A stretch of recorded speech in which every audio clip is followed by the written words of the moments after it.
Hello everyone and welcome to this week's edition of Heard That. Zach Barnes here with the WT Sports Network. This last weekend lacked no drama as the Pack-A-Sack Thanksgiving Classic was another exciting one. First on Friday, the Buffs started against Wayne State. David Chavovic leading the way with 21 points on the night. Buffs ended up getting a big 92-74 win over Wayne. Following that game, the Lady Buffs ended up taking on Tuskegee, where Tuskegee ended up jumping up top early, 22-9 in the first quarter, but the Lady Buffs were able to come back in the second quarter and take a lead before halftime. Lady Buffs were able to get a 74-64 win over Tuskegee, Sydney Walton leading in points with 18, Allie Decker right behind her with 17. Then on Saturday, no lack of drama as the Buffs ended up having to go into overtime against Southern Nazarene. Chavovic once again leading the way with 27 points as the Buffs ended up winning 82-81. And on the last game for WT, the Lady Buffs ended up seeing Colorado Christian. Lady Buffs were able to dominate that game, getting a big 80-48 win. Allie Decker ended up leading in points with 15, with Lexi Hightower right behind her at 14. You're exactly right. We did grind it out. We didn't give Southern Nazarene a lot of credit. They played really well. They executed. They set some good screens. They got the ball inside, outside. They made shots. They played well. I thought that, and I think that for us to get that win, to beat them, that meant a lot for our guys because we did not have our best night. You know, there's some guys that we played hard. I give our guys a lot of credit. We played hard, but we just didn't have our best game. You know, when you can win a game like that, as crazy it was with the finish, with the free throws, everything, great win for us, but we didn't play our best. So hopefully we can get back on track and start playing a little better basketball. But as long as we're winning, we're going to take it.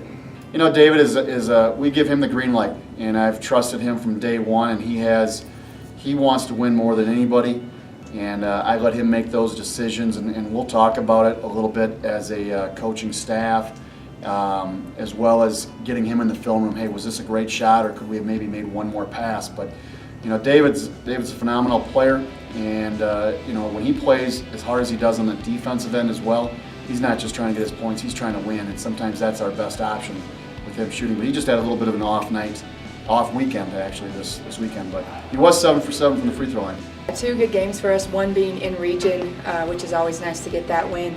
Tuskegee thought we started off a little bit slow from the gates and really used that second half to gain a little bit of momentum. And then Colorado Christian, I mean, we shot 74% that first half, and that's always nice to kind of go on a little shooting spree like that. You never know when it's going to happen. We know that we have talented kids on our team, but we came out of the gates really quickly against Colorado Christian. I thought set the tone really early and then was able to sustain that for the rest of the game. You know, when you're making shots, I think that's great offense for the most part. We had 22 assists and 13 turnovers, and from my side of it as a coach, it's, you know, I thought Sasha started off tremendous. She was attacking right off the bat, getting to the rim, shooting, making shots, and then she was being a great facilitator and getting her teammates look as well. And I thought she really individually set the tone for that entire game. But shooting 74%, like I said, that's not going to happen every night. It's special when it does. But we did come out on fire earlier. Up next for both teams, they'll be home for 6 straight games this next week. First, tomorrow, both teams will see Western New Mexico. First game is set to start at 5:30 for the women, and the guys will start at about 7:30. Then on Saturday, it is going to be a special and fun day at the First United Bank Center. The Buffs and Lady Buffs will take on Eastern New Mexico. The girls will start at 2 o'clock. The guys will start at 4. Also, be sure to wear your ugly Christmas sweater for this one, as there will also be double points on the Buff Nation's reward app. And then finally on Tuesday, the Buffs and Lady Buffs will see UT Permian Basin. Girls will start at 5:30 and the guys will start at 7:30. You know, conference is the best time of the year. I think there's no surprises once you get into conference play.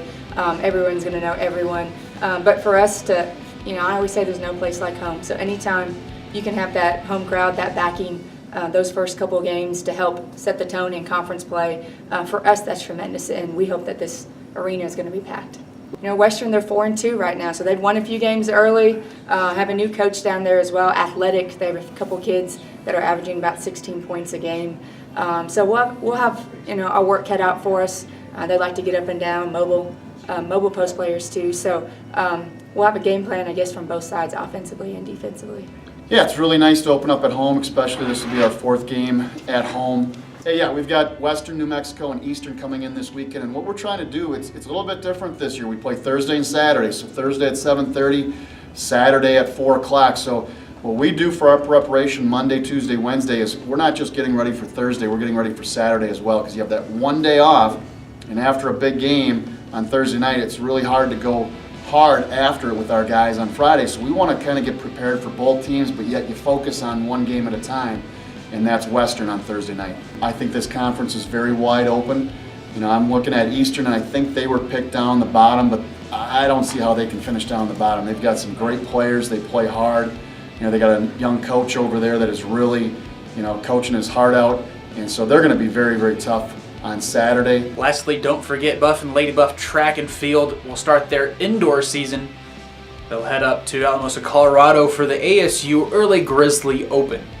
We'd like to thank you for joining us this week on Heard That for the WT Sports Network. I'm Zach Barnes, and we will see you next time. Also, don't forget to keep up with all your latest Buff and Lady Buff news on GoBuffsGo.com.